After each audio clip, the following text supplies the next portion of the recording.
Assalamualaikum warahmatullahi wabarakatuh. Bismillah, alhamdulillah, wassalatu wassalamu ala rasulillah wa ala alihi wa ashabihi wa mawalah, amma ba'du. Jemaah sekalian, jemaah salat maghrib Masjid Nurul Ikhlas rahimakumullah, saya ingin menyampaikan kultum yang temanya masih tentang seputar masalah sabar. Pada kultum kali ini di dalam Al-Quran ada ayat wasbir wa ma sabruka illa billah, dan bersabarlah engkau, tidaklah kesabaran itu kecuali illa billah, dengan pertolongan Allah. Jadi kita bisa bersabar itu adalah dengan pertolongan Allah. Kemudian di dalam kitab Qutul Qulub, sahabat Abdullah bin Abbas menyampaikan as-sabru fil Quran ala thalathati awjuh.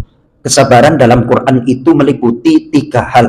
Yang pertama adalah bersabar ala ada'il faraid, yakni sabar pertama adalah memenuhi perintah-perintah Allah, memenuhi kewajiban-kewajiban agama. Yang kedua adalah wasabrun an maharimillahi ta'ala. Yang kedua adalah bersabar untuk menjauhi larangan-larangan Allah.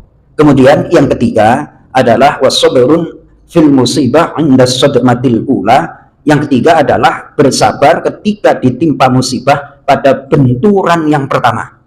Nah, kemudian sahabat Abdullah bin Abbas menyampaikan, faman sabara ala ada'i faraidillah falahu 300 darajatin.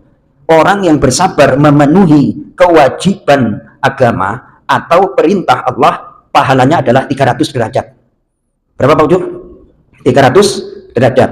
Kemudian dilanjutkan, faman sabara an maharimillah falahu 600 darajah. Siapa yang bersabar untuk meninggalkan maksiat, meninggalkan sesuatu yang diharamkan oleh Allah, dia mendapatkan kelipatan 300. Kalau tadi memenuhi kewajiban 300, ini kelipatan 300 berapa Mas Toto?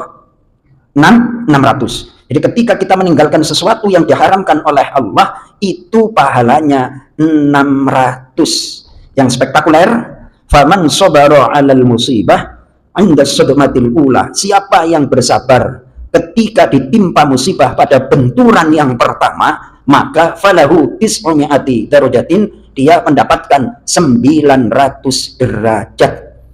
Kenapa bisa demikian? Maksudnya sabar pada benturan yang pertama itu dilukiskan oleh dalam hadis sahih Rasulullah SAW menjumpai seorang ibu-ibu yang keluarganya atau anaknya meninggal dunia, terus di pemakaman si ibu tadi ngikut nangis-nangis lah, yang namanya ibu-ibu biasa lah kan kayak gitu. Terus oleh Rasulullah dinasihati, wahai hamba Allah, wahai ibu, bersabarlah engkau. Terus dia menyampaikan seperti ini, nimpalin, enak aja Anda ngomong sabar-sabar, ini kan nggak nimpa Anda, ini kan nimpa diriku. Nangis lagi. Begitu memang perempuan itu kalau dinasihatin nyong, mulai dari sononya, ini hadis sahih ini. Kemudian terus akhirnya dikasih tahu, wahai ibu, tahukah engkau yang nasihatin Anda itu siapa? Kan kayak gitu. Itu adalah Rasulullah. Hah, datang. Lalu terus kemudian, ya Rasulullah, saat ini aku bersabar. Ya sudah, nggak dapat yang 900. Sabarnya itu adalah ketika benturan yang pertama. Jadi kalau kemudian 40 hari terus sabar, ya nggak dapat 900 itu Mas Toto. Dikurangi, jadi berapa nanti? Dikurangi, ya akhirnya yang nggak berdosa gitu aja. Jadi yang namanya perempuan itu, jangankan Mas Toto, Rasulullah nasihatin ya enak aja Anda nasihatin, ini kan nggak menimpa Anda. Coba bayangkan kelasnya Rasulullah, apalagi cuma kelasnya Babiul, ya kan? Ya, ditimpalin sama perempuan. Kecuali Ustadz Zaid itu, beliau Ustadz Zaid udah pengalaman itu untuk menaklukkan kaum Hawa itu. Nanti kalau berguru kepada beliau, saya terus terang nggak punya pengalaman untuk hal-hal yang seperti itu, ya kan? Bagaimana seorang perempuan itu bisa tunduk luluh untuk menerima nasihat seorang suami. Insya Allah episode berikutnya itu disampaikan oleh Ustadz Zaid. Ini masalahnya yang ditunggu-tunggu, Pak. Ini kelihatannya secret atau apa kok jarang disampaikan di mimbar kan kayak gitu, tuh harus langsung apa gimana tuh? Alhamdulillahirabbil alamin tuh.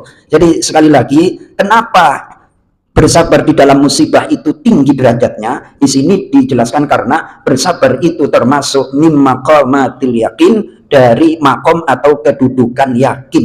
Oleh sebab itu Rasulullah di dalam hadis Imam At-Tirmidzi, beliau berdoa, Allahumma qsim lana min khasyatik ma yahulu bainana wa baina ma'asik, wa min ta'atik ma tuballighuna bihi jannatak, wa minal yaqini ma tuhawwinu bihi alaina musibatid dunya. Ya Allah, anugerahkanlah kepada aku, kepada kami dari bagian keyakinan yang dengan yakin itu bisa meringankan musibah. Jadi yang meringankan musibah itu adalah yakin bahwa ma asaba min musibatin illa biiznillah, tidak ada apapun yang menimpa manusia kecuali dengan izin Allah Subhanahu wa taala. Ini sabar ada berapa tadi Mas Toto? Sabar memenuhi kewajiban pahalanya, sabar meninggalkan sesuatu yang haram, sabar ketika mendapatkan musibah enggak ngomel-ngomel 900 ya, ada tambahan enggak ngomel. Kalau ngomel-ngomel nggak tahu berapa jadi berapa itu ya kan. Mudah-mudahan kita dianugerahi kesabaran oleh Allah Subhanahu wa taala sehingga disempurnakan pahala kita. Assalamualaikum warahmatullahi wabarakatuh.